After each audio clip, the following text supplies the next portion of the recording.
उम्मीद है आप लोग खैरियत से होंगे। मैं भी ठीक ठाक हूँ। कोरोना से एहतियात कीजिए, हद दर्जा ज़्यादा एहतियात कीजिए, क्योंकि ये आपकी वजह से आपके घर में आएगा।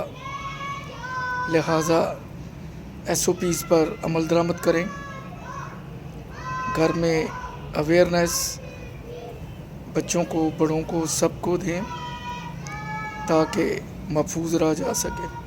ख़ासकर जो बुज़ुर्ग हैं या जहाँ जो मरीज़ हैं उनसे मेल जोल में थोड़ी दूरी रखें, एहतियात करें। बाकी अल्लाह ताला सबको सेहत तंदुरुस्ती अता फरमाए।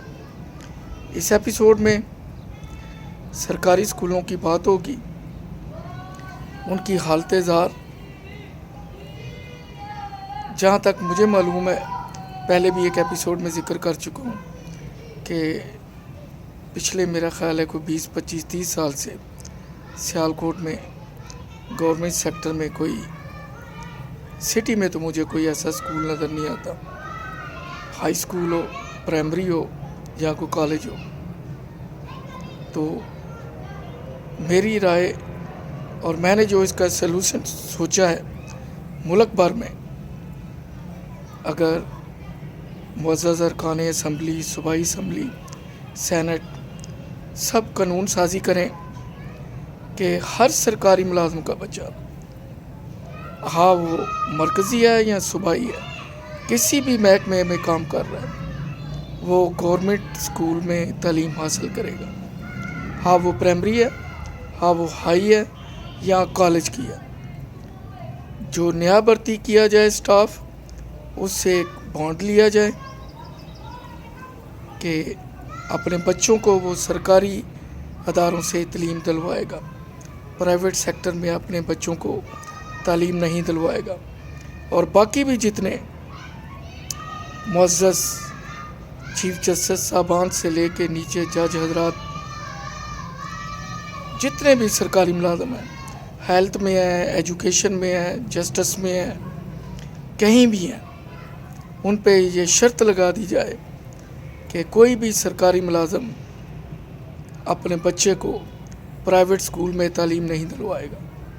मुझे लगता है कि ऐसा करने से सिर्फ 6 माह के अंदर सरकारी स्कूलों की हालत भी बेहतर हो जाएगी, उनका मेयार भी बुलंद हो जाएगा और उनकी बिल्डिंगें भी जो मेंटेनेंस की वजह से खंडरात का मंज़र पेश करती हैं, बैतुल खला नहीं है, 4 दीवारियाँ नहीं है, वहाँ पे भैंसें, जानवर बंधे हुए हैं, खेलने वाली ग्राउंडों में कूड़ा क्रिकेट के ढेर लगे हुए हैं।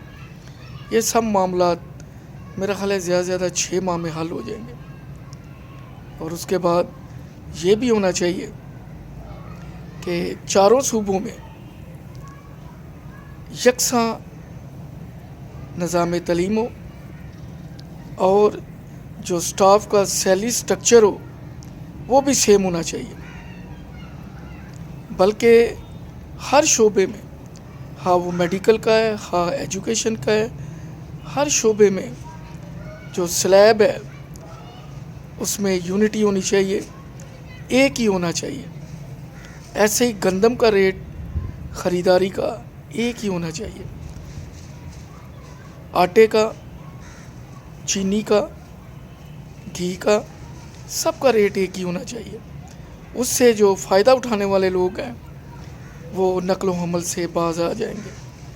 क्योंकि सोचने वाली बात है कि कराची में भी पेट्रोल 100 रुपये का लीटर है और पेशावर पहुँचते पहुँचते जो उस पर ट्रांसपोर्टेशन चार्जेस आते हैं वहाँ भी 100 रुपये का लीटर है।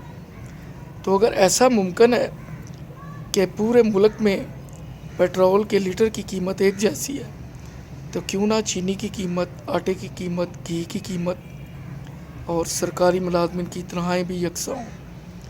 फिर ये जो हर 15 दिन के बाद पेट्रोल की कीमतों का जायज़ा लिया जाता है, उसे 3 माह कर दिया जाए।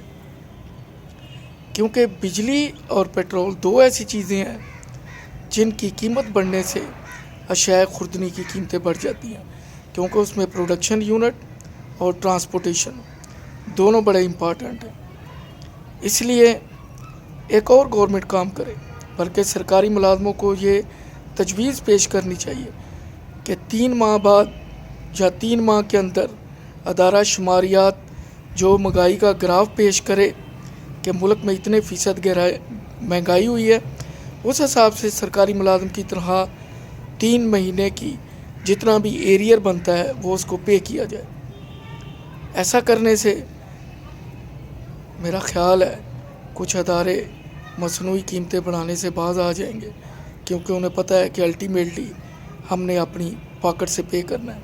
پھر ایک سٹیبلٹی آئے گی، پھر جو پروڈکشن کرنے والا ہے، جو سپلائر ہے، اسے پتہ ہے کہ 3 ماہ تک مجھے تحفظ ہے، میری پروڈکٹ مارکیٹ میں جائے گی تو کوئی ایسی پرابلم نہیں آئے گی، وہ کھل کے اپنا سامان مارکیٹ میں بھیجے گا۔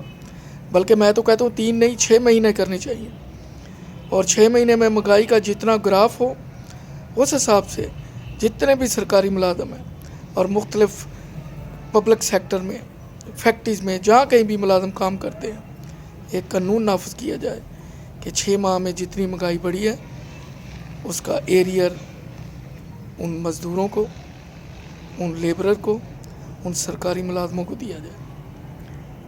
جب تک یہ نہیں ہوگا تب تک مہنگائی کا جن قابو میں نہیں آئے گا۔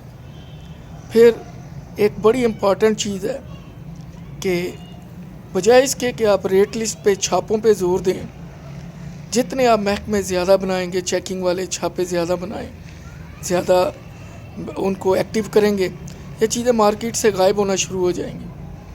میں نے تقریباً 18-19 سال سپر سٹور رن کیا ہے، مجھے پتہ ہے کہ ایسے اقدام سے چیزیں مارکیٹ سے غائب ہو جاتی ہیں۔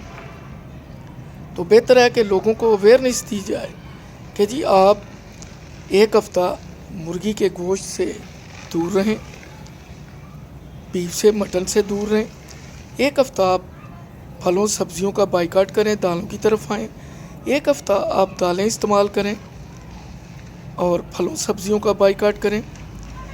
مجھے کبھی امید ہے، پورا یقین ہے کہ انشاءاللہ جتنی بھی پرائسز ہیں وہ ڈاؤن ہو جائیں گی۔ اسی طرح پیٹرول کا ایک ہفتہ سارے شہری یہ عہد کر لیں کہ ہم نے ایک ہفتہ پیٹرول نہیں ڈلوانا، کوشش کرنی ہے کہ پیدل جائیں، سائیکل پہ جائیں، یا نہائی ضروری کام ہے تو پھر ٹرانسپورٹ استعمال کریں، کافی اس سے فرق پڑے گا۔ پھر جو سرکاری ملازموں کو گاڑیاں دی ہوئی ہیں اور ان کے ساتھ پیٹرول کے کوپن ہیں، سب سے گریڈ 20 تک سب سے گاڑیاں واپس لے کے ان کو ماہانہ پیٹرول کے چارجز دے دیے جائیں، ٹرانسپورٹیشن چارجز کے نام پہ ان کی سیلری کے ساتھ منسلک کر دیا جائے، تمام گاڑیاں واپس لے لی جائیں، کیونکہ گاڑیوں کی مینٹیننس، پیٹرول، ریپیئر، جو بھی چیدہ مسائل ہیں، گورنمنٹ خزانے کو بڑے طریقے کے ساتھ نقصان پہنچایا جاتا ہے۔ یہ میری تجویزیں ہیں، چند شاید حکمرانوں تک پہنچ جائیں۔ میرا چینل لائک کریں، سبسکرائب کریں، مجھے دعاؤں میں یاد رکھیں۔ آپ اپنے کمنٹس دے سکتے ہیں، آپ مجھ سے اعلیٰ سوچ سکتے ہیں، انتظار رہے گا۔ دعاؤں میں یاد رکھیے، لازم میرا چینل سبسکرائب کیجیے، اس ایپیسوڈ کو شیئر کیجیے، واچ کیجیے، لائک کیجیے، اور آخر میں کورونا سے احتیاط کیجیے۔ اللہ حافظ۔